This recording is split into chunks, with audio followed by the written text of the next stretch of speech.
একটা জিনিস দেখেন, সেটা হচ্ছে বিভিন্ন রকম বাজারে বিভিন্ন রকম বাচ্চাদের খাবার নামে বিভিন্ন ধরনের জিনিস আছে। দেখেন কোন জায়গা দিয়ে তারা ঢুকছে। এটা আমাকে একজন ডাক্তার সাহেব উনি আমাকে সেদিন বলতেছিলেন যে বাংলাদেশে যত ওষুধের ক্যাপসুল তৈরি করা হয়, যে কভারটা দিয়ে একটা কভার আছে না, এই জেলাটিন, এটাকে বলা হয় জেলাটিন।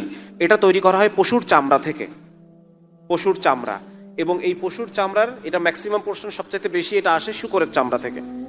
এবং এটা তারা প্রমাণ করছে যে এই বাংলাদেশে যে ক্যাপসুলগুলোর শেলগুলো আসে ম্যাক্সিমাম কিসের চামড়া থেকে তৈরি? এখানে পর্কাইন এলিমেন্ট, মানে পর্ক এলিমেন্ট পাওয়া গেছে। হ্যাঁ, এবং এখানে শুধু এইটাই না, আমরা যে বাচ্চাদেরকে বিভিন্ন খাওয়াই, বিভিন্ন চকলেট খাওয়ান, বিভিন্ন ধরনের চকলেট, বিভিন্ন ধরনের জেলি, ললিপপ, হ্যাঁ, এইগুলো সবকিছুতে এই জেলাটিন ব্যবহার করা হয়। এবং আপনি যা খান এটার সাথে আপনার চরিত্রের একটা প্রভাব আছে। সারা পৃথিবীতে এলজিবিটি বা এই বিষয়গুলা, সমকামিতা, এই যে মানে কি বলা যায়, বদদিনী বেড়ে যাওয়ার একটা অন্যতম কারণ তারা আমাদের খাবারগুলোকে নষ্ট করে ফেলছে। আপনি যখন এই জিনিসগুলো যখন আমরা আমাদের বাচ্চাদেরকে খাওয়াচ্ছি, তখন স্বাভাবিকভাবেই তাদের মধ্যে এমন একটা চিন্তা চেতনা গড়ে উঠতেছে যার কারণে তারা ইসলাম থেকে দূরেই সরে যাবে এবং একটা পর্যায়ে তাদের মধ্যে এই ধরনের জিনিস চলে আসবে। হ্যাঁ, এই জন্য মাঝে মধ্যে আমি খুবই কষ্ট পাই যখন আমি অনেক বাসায় ফিরি। এখন প্রতিদিন তো বাচ্চাদের জন্য গিফট নিয়ে ঢোকা যায় না, হয়তো 1 টাকা 2 টাকার একটা চকলেট নিতাম, কিন্তু এই ভয়ে এটাও নেই না। খালি হাতে যখন বাসায় ঢুকি, বাচ্চাগুলো ছুটে আসে, তখন মানে নিজেকে খুব অপরাধী মনে হয়, খুব অসহায় লাগে যে বাপরে তোদের জন্য কিছুই নিয়ে আসি নাই। এরা এমন একটা দুনিয়া তৈরি করে রাখছে, আমি যে তোর জন্য একটা গিফট নিয়ে ঘরে ঢুকবো, একটা খাবার নিয়ে ঘরে ঢুকবো, এতটুকু পরিমাণ নিশ্চয়তা তারা আমার জন্য রাখে নাই। এই সমস্ত যে বাচ্চাদের শিশু খাদ্য বলে যে জিনিসগুলো আমরা চিনি, এইগুলোর মধ্যে এমন সব ইনগ্রেডিয়েন্ট দেওয়া, অনেক সময় অনেক ভিডিও চলে আসে, আপনারা দেখেন না মাঝে মধ্যে, বিভিন্ন কেমিক্যাল থেকে শুরু করে নিয়ে বিভিন্ন রং, বাজে রং, টেক্সটাইলের রং, হ্যান ত্যান কত কিছু তারা ইউজ করে। হ্যাঁ, সুতরাং সেদিন একজন একটা কথা বলতেছিলেন যে কোন একটা জাতি কতটা সভ্য এটা বোঝা যাবে তার খাবারের অভ্যাসটা দেখে। আপনি অনেক জাতি দেখবেন, সে জাতির দেখবেন যে আর্থিক অবস্থা খারাপ, কিন্তু খাবারটাকে তারা নষ্ট করে নাই। মানুষ যা খায় এবং ওষুধ, খাবার এবং ওষুধ, আর সব নষ্ট হয়ে যাক, এই দুটো জিনিস সাধারণত কোনো সভ্য মানুষ নষ্ট করে না, ঠিক কিনা? অন্ততপক্ষে এই দুটো জিনিসকে, যেটা আমি খাবো, আমি নিজেই খাবো একটা সময়, আমারই বাচ্চা কাচ্চা খাবে, এই জিনিসটা নষ্ট করা যাবে না।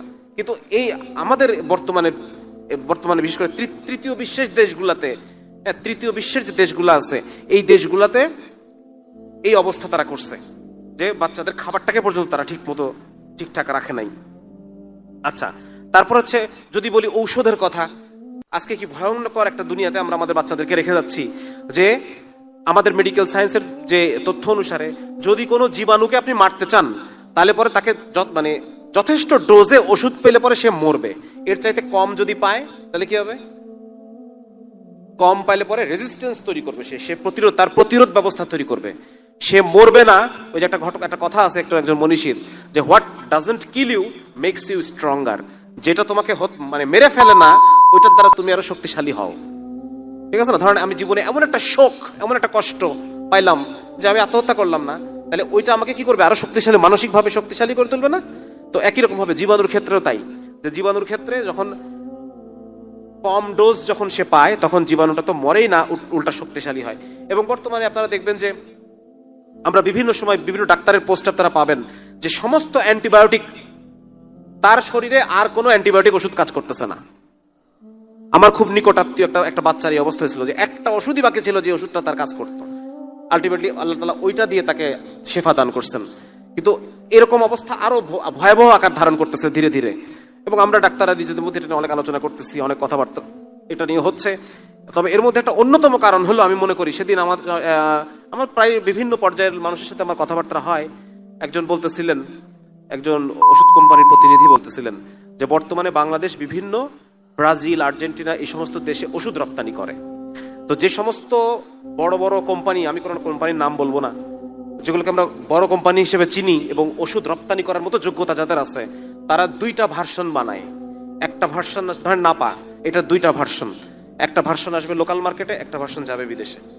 যেটা বিদেশে যাবে ওরা তো বিভিন্ন টেস্ট করে নেয় নাকি, টেস্ট ছাড়া তো নিবে না। পুরা লটের মধ্যে একটা যদি টেস্ট করে খারাপ পায়, পুরা লটই ফেরত পাঠিয়ে দিবে। কিন্তু বাংলাদেশের আমরা তো এইভাবে খাই না, তাহলে ওই দেশে যেগুলো পাঠায় সেগুলা যতটুকু ওষুধ থাকার অতটুকুই দেওয়া আছে, আর দেশের মার্কেটে যেটা আসতেছে সেটা সেটা কি বলেন না, কম, যা ছিল ডোজ যা হওয়ার কথা তার চেয়ে একটু কম মেরে দিছে, দিয়ে ওই নামে চালায় দিছে, লাভ হয়ে গেল। কিন্তু ক্ষতি হলো কার?